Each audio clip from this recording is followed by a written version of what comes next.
And here with me is Daniel Lacalle, Chief Economist at Trest's Hedge Fund. Daniel, so I was thinking, let's set the stage a little bit here. Now, Russia backed out of this deal. How important is it? It is exceedingly important because Russia and Ukraine account in some of emerging economies for 80% of the imports of grain and of cereal. It is therefore a very radical decision that can make a very significant problem, can create a very significant problem for many developing economies. And we tend to forget how important grain and cereals are in the overall economy for the primary sector.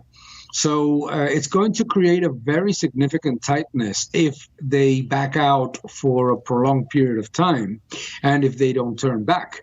And it will create a very significant problem precisely in a year in which the farming and the crops all over the world have not been particularly good.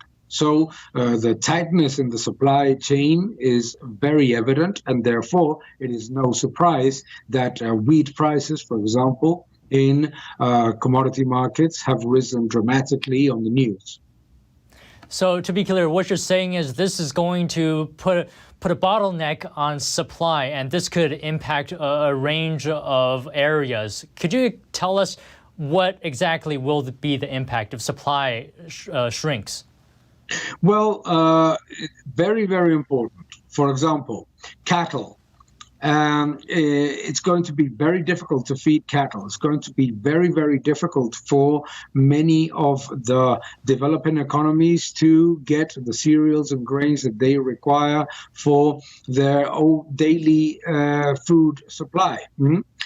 So it's not just for humans, which is already a very important problem. It's for the overall economy. We tend to forget sometimes how important wheat is in numerous areas of the primary sector. So, as I said before, there are some developing economies that rely between 70 to 80% on the imports from Ukraine and Russia.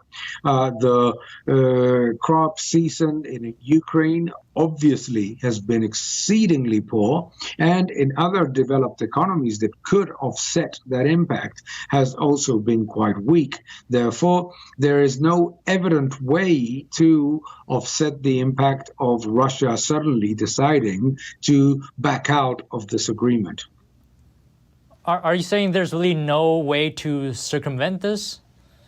Virtually none. To fully offset the impact of Russia is virtually impossible globally today. Virtually impossible. It is true that there can be efforts made to bring some of the supply from Latin America and other economies that may help reduce the impact. But offset it, it's virtually impossible. All right, Daniel Lacalle, Trest's Hedge Fund, thank you very much. Thank you very much.